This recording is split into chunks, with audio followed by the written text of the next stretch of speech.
right. Who are you and where are you from? And tell me about your businesses. Okay, I'm Jody Wiza. I'm from St. Charles originally. I own the Shack Bar and the Hair Shack in Dover. I also own the Beaver Bottom Saloon.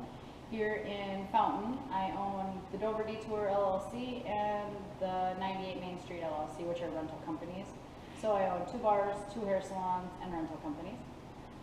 How many rental properties do you have? We have 5 total. And those are? Two of them are businesses and 3 of them are homes. Okay. So let's start with that since we're in Beaver Bottoms. We'll get there. But let's start with the rentals. Right now, for the homes, are they all rented out? They are rented out. It's been kind of a tough couple months because people are choosing not to pay rent because the governor kind of gave it optional to pay rent. So kind of left us just waiting for rent whenever. We can't really hound them for it. So it's when we get paid, we get paid. So how long did the governor tell them they could go without having to pay rent? Well, they really haven't said. They're still, we can't evict and we can't ask, so they haven't really gave a date yet because this is still all going on. So that's at least 2 months of no rent that you've got on those, with no hope of necessarily being able to get that back. Well, we will get it back, or they will get evicted as soon as they lift the no eviction ban, because they can't just live on our property forever, and we're not just going to forgive that rent, obviously, because that's our investments. Correct. You didn't open up rentals to do charity? No. Okay. No. That was a sarcastic question. I'm good at those. It's kind of hard to do that when you have other bills, especially when they shut down all 5 businesses pretty much at one time, with no income coming in and bills still going out. You know, property taxes are just due. They don't just say, hey, we're going to let that go for, you only got to pay the second part since you haven't been open for a couple months. That's not how that works. You mean they're not giving you a break on property tax? No. So they basically shut you down and they're not cutting you any breaks, but they're cutting your renters breaks? Yeah, that's pretty much how it is. Okay. So you own 2 bars? Yep. And 2 hair salons? Yep, I have hair salons within my bars. Within your bars. That has to be new. I've never seen that before. But this is the only one around. These are the only ones. Both places. Do whatever you want to my hair as long as I've been drinking, I suppose. But so let's start with your business up in Dover. Tell me a little bit about the shack, right? Yep. The hair shack has actually been there for 18 years. And 3 years ago I put in the bar, and that is the Shack Bar. Went through a lot of controversy with the city on that one because of the mayor owning property with the bar next to me. But we got through all that, and now it's actually been really nice because my clients love to be able to come and have a Bloody Mary and get their hair done and gamble while they're doing it. It's kind of 3 businesses within the one. So it's because you do the electronic, the e-tabs and the pull tabs and the bar and the salon there. Yep. Do you serve food at that location too? We do. Okay. Yep, but it's simple food. It's soup, salad, sandwiches, wraps, and paninis. Okay. Unlike the Beaver Bottom Saloon is a full menu. Right. We have the fryers and the grills. We have steak tips and we have burgers and all that stuff here. So how many people do you employ at the shack alone? 6. 6. So that's between servers, bartenders, and kitchen helpers. Yep. Everybody kind of do everything there. They do everything there. Okay. And how many of those people of those 6 are, when they're allowed to work, how many of those are full-time?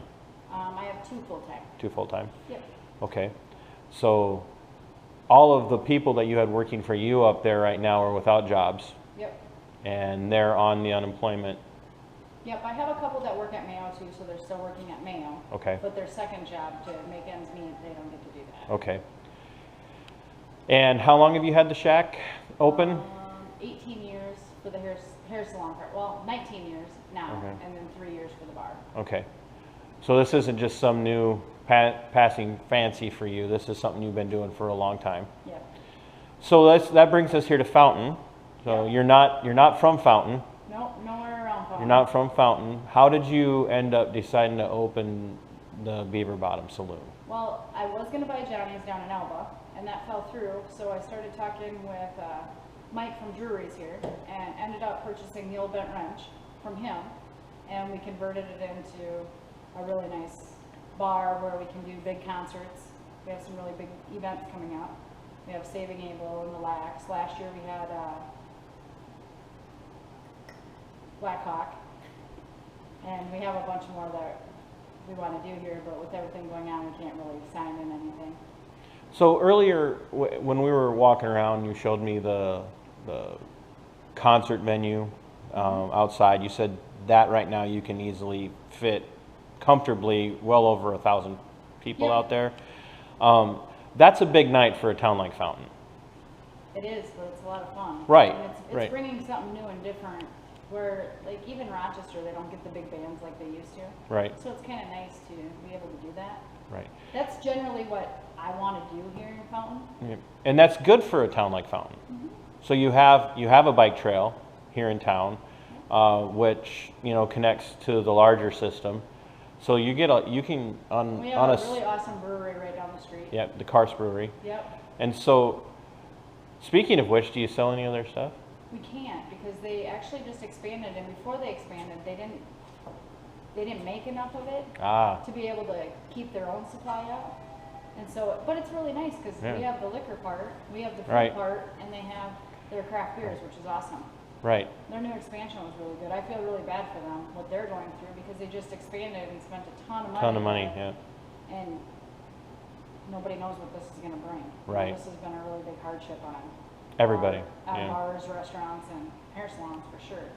So just keep dragging it out. So a venue like this, especially if you're putting on a couple of concerts, 2 or 3 concerts during the summer months when it's nice enough, obviously with being Minnesota, nobody's standing around in January outside having an outdoor concert, but when in the summer, especially for a town like Fountain, you're bringing in a lot of people, which is ultimately good for the community as far as the economic growth of the city itself. Well, it helps all the towns around here. A lot of people get hotel rooms. Yep. Like down in Waynesboro or Preston. Yep. And Chatfield. They kind of book everywhere around here, so it kind of helps everybody. So it's helping everybody. And you also were talking that last year with your receipts, you kind of tallied in your, like not just in your mind, but you've actually gone through and worked out just for the last 2 months compared to last year without figuring in any business growth at all. How much did you say you were out? $350,000. Just for 2 months. 2 months and a week of being shut down, you're almost out. Almost $500,000. Yep.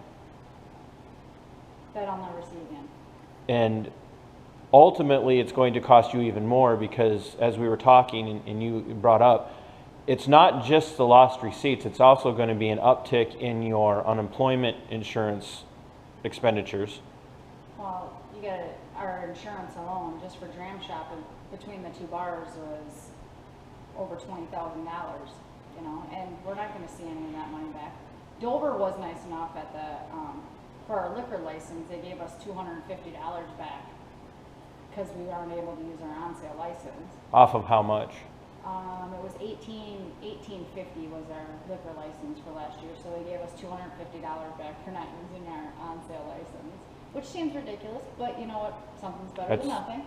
It's exactly. Yeah, it acknowledges that, you know what, we had our businesses shut down in this town, and we need to get back a little bit. There's at least a nod in the direction of saying, hey, we get it, it sucks. Right. You mentioned dram shop. What's dram shop? Dram shop is where you go into a bar and you're drinking and you leave the bar and you crash.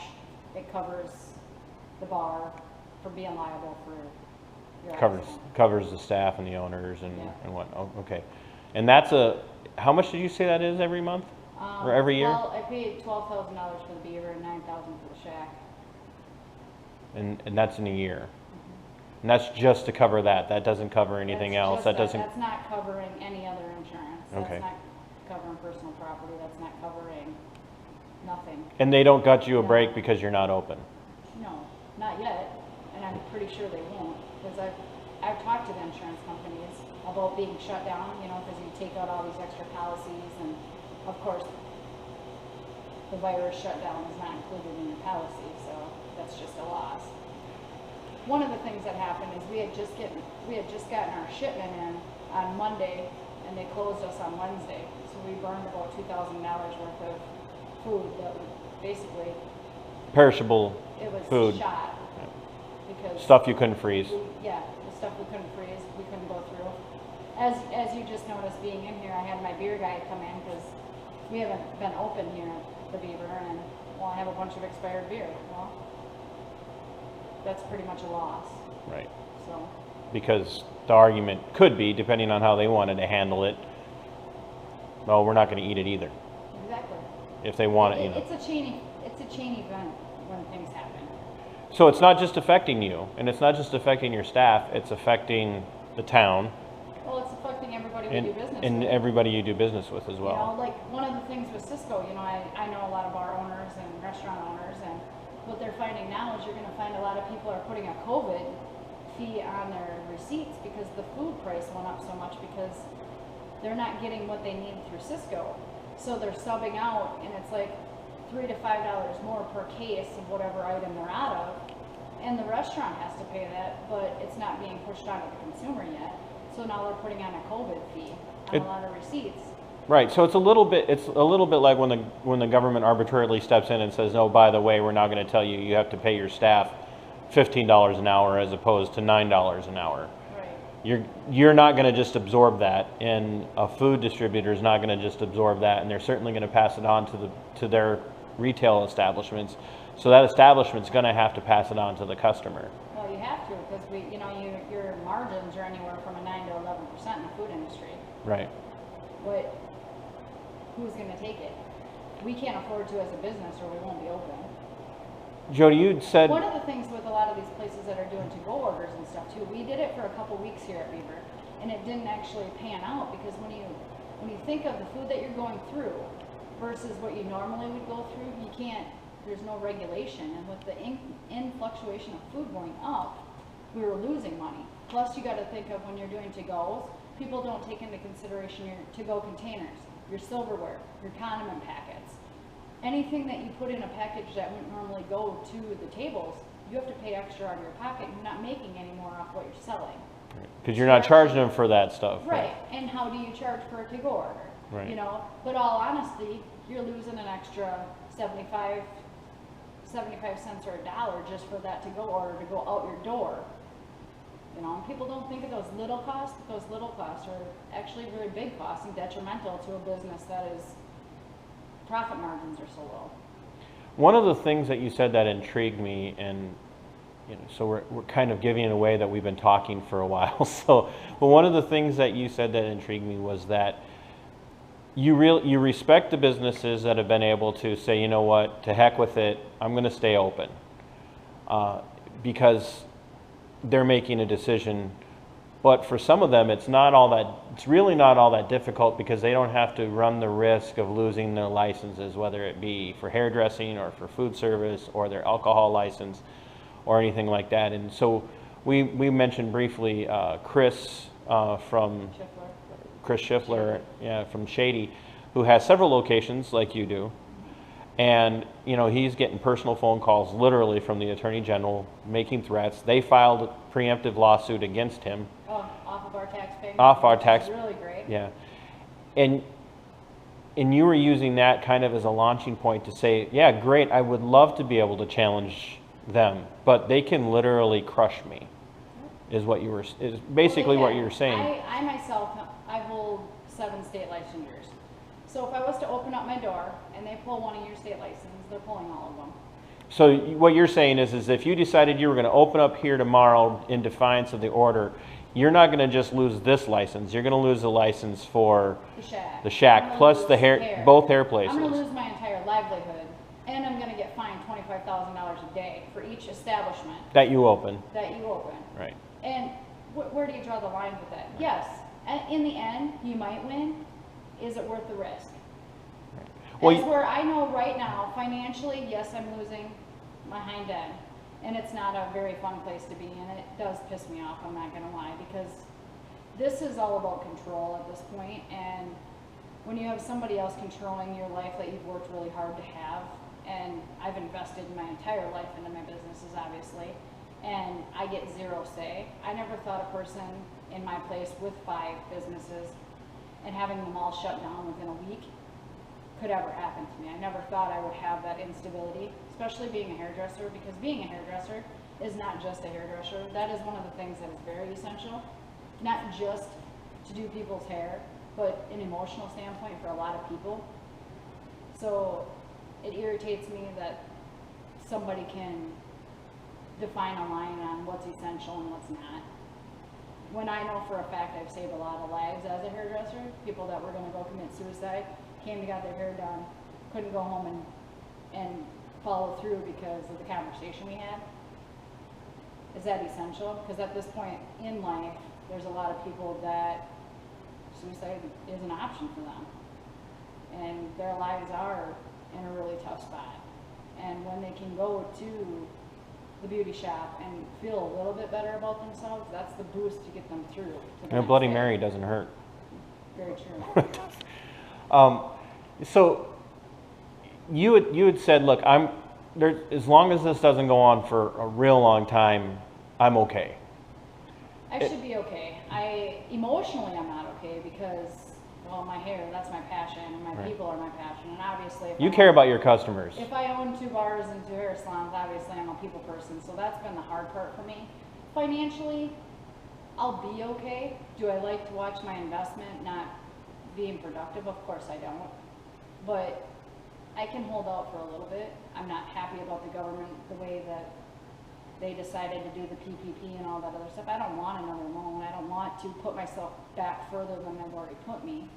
And that's a choice that I'm making. I don't want to turn what potentially could be a grant into a loan because it's the government and it's going to turn into a loan. And I don't really care who you think you are and what you read. And if you read the fine print, it's pretty much going to be a loan. Yes, a 1%, but do I need to go another percent in the hole? I don't. Right. You also have a pretty unique perspective in that you said that with just 50% capacity, it's still not worth opening up. No, it's not. When you think, like at the Shack and the Shack bar, the hair shack and the Shack bar, that's a different scenario. If I can do my hair, I'll open up at that percentage, but to run a big restaurant like the Beaver, it's not worth it when you're looking at the percentages and what you're going to bring in for staff and how do you staff at 50% for kitchen, bartender. You got to really look at the numbers, and I don't believe the numbers would be there at a 50% ratio. And how do you manage a 50% ratio? Right. Who's going to monitor it? I don't want to have to be the patrol, and I definitely don't want to get in trouble for having more than 50% capacity. It's like, right, you have a group of 4 walk in, and then another group of 4, and then the next group of 3 comes in, and you're like, I'm sorry, I can only let 2 of you in. Yeah. Because I'm not going to be that person. the state says I can only, how many can you seat in here per state guidelines? I believe it is 75 So- inside. So basically 30 people would be your 50, little over, obviously, but roughly you could, on a busy night at 50%, it would be 30 to 35 people. Yeah, and we definitely probably go over the 75 a lot of days on our events and stuff like Right. that, people being in here, but you're going to do that too. Right. My biggest thing is I want to open my concerts back up. Right. I want to do the things that I'm passionate about and the things that are actually productive for the business. Right. Because you're not in this to just for fun. I mean, it's enjoyable, but you. People are fun, but it's a lot of work for fun.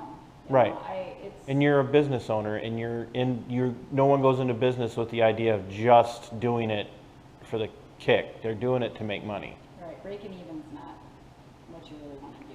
Right.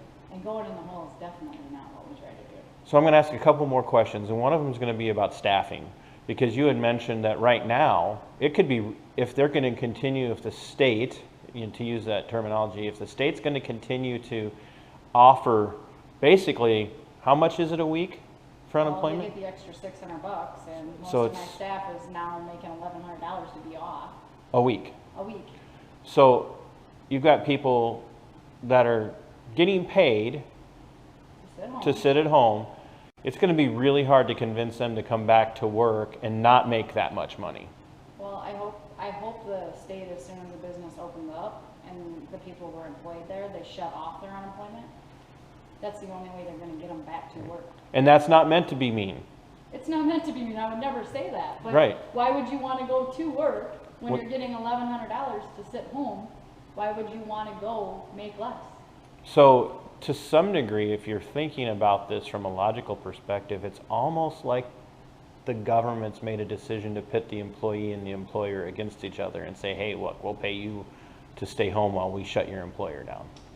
The government's done a lot of things in the last 2 months that I don't agree with, so I'm gonna just be nice and smile, because my There's- words that will come tr- out no, will not be appropriate. No, I appreciate that, but you're also in a safe environment in the sense that everybody, for the most part, everybody who's going to be watching this is going to appreciate and understand where you're coming from. And one of the reasons, and I told you this, one of the reasons I wanted to talk to you is because no one's talking to people like you. The media is not calling Jody up or other business owners up to say, how are you being personally impacted by this? And I've heard, just since we met down here this morning, I have heard you be very invested emotionally in how this is impacting you, how this is impacting other business owners. And even heard you say, just like we talked about with the Karst Brewery, this is affecting them probably even more than it's affecting you, because that's a solo thing for them. That's what they have, and they just expand, and now they can't. See, the reason it affects me so bad is because I have so many businesses. I have Right. my entire life is invested, and it's all wrapped up into the one circle that's all shut down. Right. You know, and all the same thing. If I could have opened up my one chair salon, me and my guests, Still be making money. it'd still be making money. This wouldn't be hurting me as much as it is. This hurts me more emotionally Yeah. because I see there's a lot of restaurants in Rochester that will never open again. You know, these people. Good that restaurants. these people that pay $12,000 to $15,000 a month just to rent their building. Mhm. I feel sorry for them because how are they ever going to recover from this? Right. You know, I'm in a small town where I own my property. Huge difference. Right. I have the stability behind me because I've been working for it for a long time. I don't rent a building. It's my businesses, you know, and that's the big difference of where I sit. If I actually rented a business and I didn't have the income coming in, huge difference. Right. You know, and I know so many people that they're going to struggle to recover. And that's really, really sad. And now Iowa's open, Wisconsin's open. We're losing all that income from our people in our state to go to other states because our governor's not opening up. So you open a door for me, and so I'm gonna blow through it, and then I'm gonna let you blow through it with your engaging your filter. Jody, if you had the governor's ear, or you had Keith Ellison's ear right now, or the Secretary of State's ear right now, any one of those three, or all of them, by some off chance, if they were to see this video, which, you know, probably not going to happen, but we'll give it a shot. Well, I'll send it to him, so. So, I don't think I'm not in contact with Walz office. so if, as civilly as possible, because I know how hard it is, what would you say to them right now about what they've been doing? And, Well, I think and for this one, is I need- acknowledging that COVID-19 is certainly a real thing, It is. but all of that aside, what would you say about their response to it, and what would your plea to them be right now? Well, I think they need to open us up, and I think they need to look at all of us businesses and the actual effect that it did on us, and they need to actually grant us what we lost. And how they need to do that is go by our last year's books. It's really not that hard. You know, we pay fees to be an LLC to the state. We pay taxes like mad to the state. What they need to do is take our last year books and look from the day they shut us down to the day they allow us to open and generate that income back to us, not in a loan, not in anything.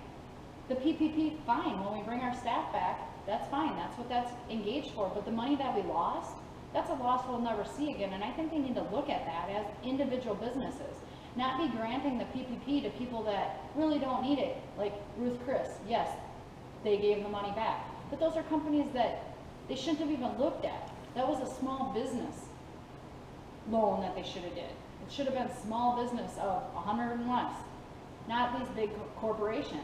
They need to look at individual businesses and say, okay, this is what they lost, this is what we need to recoup. COVID-19, it's a real thing. People are dying. People die of things every day. You know, why are we all of a sudden shutting down our economy and wrecking our world? This is where we live. This is the state we choose to live in, and it is the highest tax state ever. We need to look at them things. And why is your business, or all of your businesses, why are they less important than a candy shop? My business isn't less than a candy Right. shop, and my life isn't less important than COVID-19, you know, and I believe that there needs to be precautions, but I believe in the industries that we're in the food and restaurant and in the hair, we're disinfecting all the time. That's our industry. We have to be licensed for it. I have degrees, you know, I have state licensures because I went through a lot of schooling. That should count for something. A candy shop, I want to know what they've been trained in. I can guarantee not cleaning. Well, not definitely any more than you have been. Right, and it's just a hardship for everyone, and I feel bad for a lot of people, but a lot of it is, we need to open up. Right. We're losing our asses by not opening, and that's the toughest part. And we need to open up fully, and people have a choice to go out. If you have a compromised immune system, stay home. If you're elderly, stay home. It's not to be mean. If you're scared, stay home. Right. We have freedom here that we don't have right now. And guess what? I'm not mailing in my damn ballot, because that's what they want. This is all going to turn, mail it in. I ain't mailing in nothing. If I can go to Walmart, if I can go to Menards, I can go to Lowe's, I can go vote. And that's what people need to do. And if you're still expected to pay your taxes, even though you're not making any money right now, we should also then be able to make the money to pay those taxes that they're not going to forgive. Exactly. I just had to pay yesterday. I just paid it, and I was cringing because nothing's coming in and a lot's still going out. Well, Jody, I have no idea how many people are going to see this. It could be anywhere from 150 to, well, any of the thousands of friends that you have, as you were warning me. Your one statement to them, and then I'll let you get back to your regular life, whatever that means right now, to all of your friends and other business owners out there. I want this to quit being about Democrat and Republican. I want it to be about America and how people have freedoms, and we should be able to do that amongst each other and not have all the separation that's happening. Let's open up Minnesota and make it better than where we're at. Right. Awesome. Thank you very much. Thank you. I'm glad that we were able to connect. Yeah. Thank you. Thanks.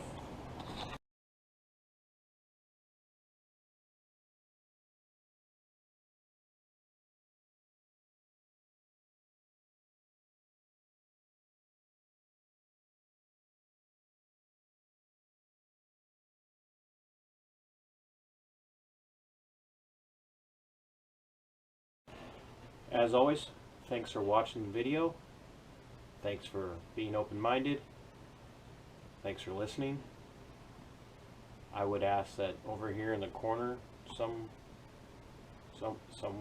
on your screen, you hit the subscribe button. It's important, not for me, but because mainstream media, legacy media, isn't going to get the word out. They're not going to let people who don't toe the established line speak. So for the sake of liberty and for the sake of the defense of this nation, small little independent voices like mine need to be heard, especially the interviews. It's got very little to do with my commentary and a lot more to do with the interviews and the people who are affected when liberties are tread on. So once again, hit the subscribe button, like, subscribe, and share. Thank you very much.